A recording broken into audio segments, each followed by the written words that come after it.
Alan Taylor, director of Thor: The Dark World. Hello. Lovely to meet you. Thank you. What was the greatest challenge, among gosh. many, I'm sure, of directing a film like this? Wow. Yeah, there were many. But most of my experience recently has been in television, so there was kind of a leap of scale to go up to the big anamorphic epic frames and to make sure that we were, being big enough for a superhero movie. It's also just a challenge to jump onto an ocean liner that's already in motion. The cast already knew their characters, and the story had already been begun, wonderfully by Ken Branagh. So stepping into something that's already in motion is always a challenge. But again, coming from TV, that's sort of what you do. So I was kind of prepared for that.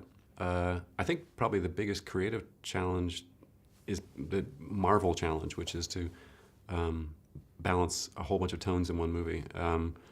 This movie is a strange hybrid of genres. It's got science fiction elements and fantasy elements, and it's also a comedy, and it's also a romantic story. And making those things all live together in one movie was probably the biggest challenge. I think arriving in Asgard is an amazing moment for this film.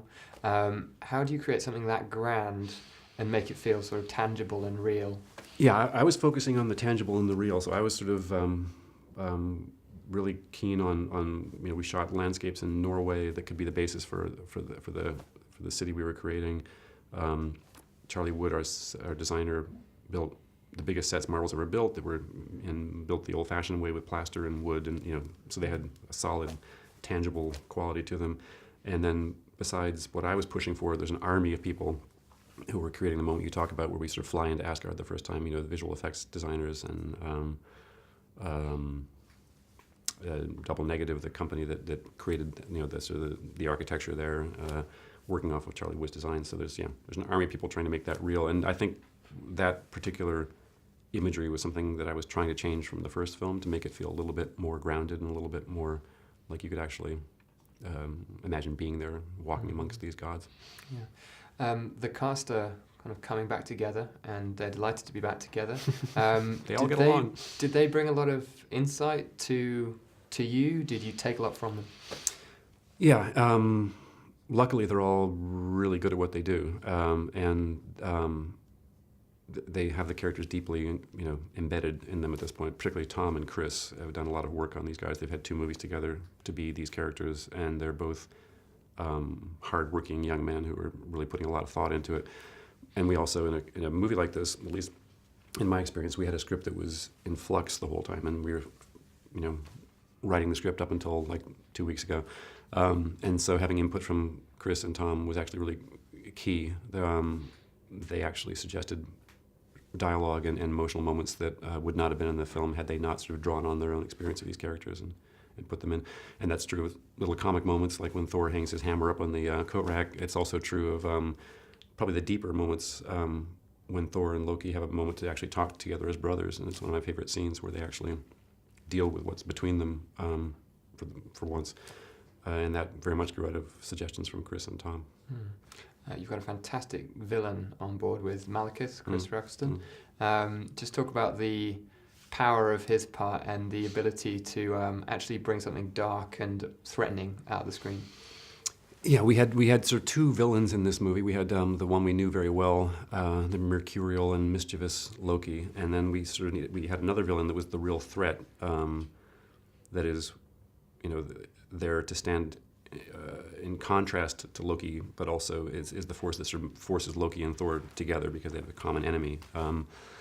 And we were really lucky to get Chris Eccleston, who I've tried to work with before, who has this kind of he's got a lot of tones in him, but he certainly could provide this kind of noble, avenged, angry, regal character that we needed for in this role. This is a guy who's been pissed off since the Big Bang, so he's got a huge chip on his shoulder, and from his point of view, is putting things back the way they were meant to be.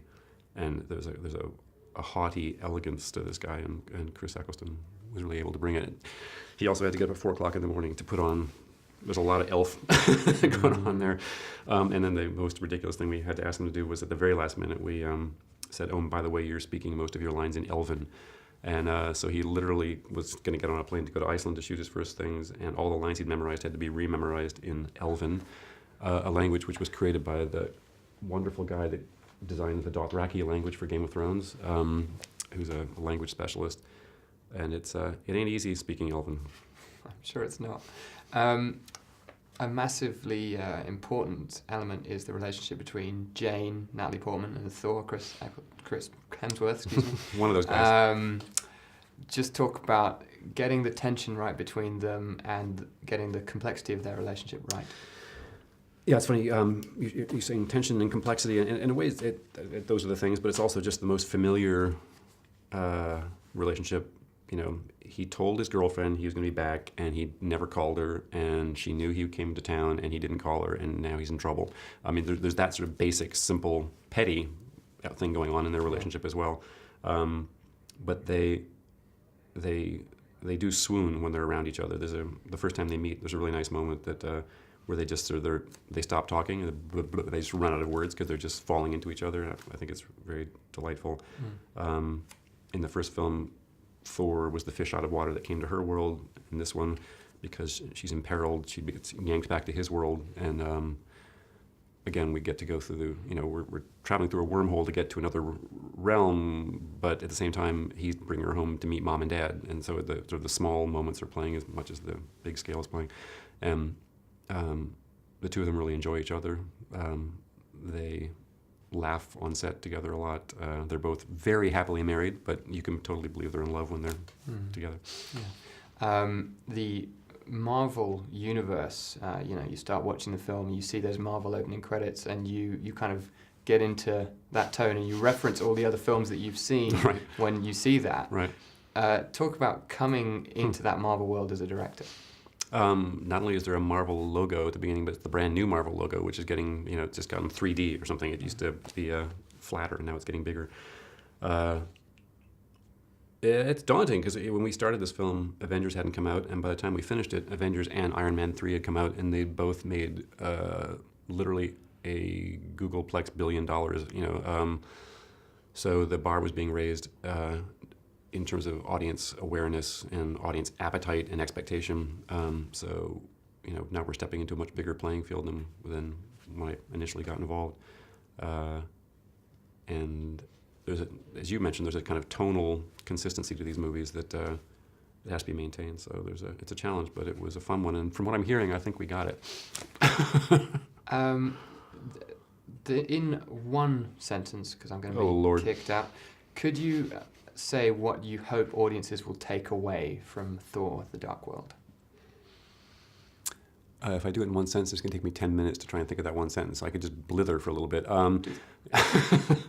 I hope people come to see our film, and I hope that they see in it the array of things that a Marvel film provides, but sort of on steroids. I mean, it is action-packed. It is relentless.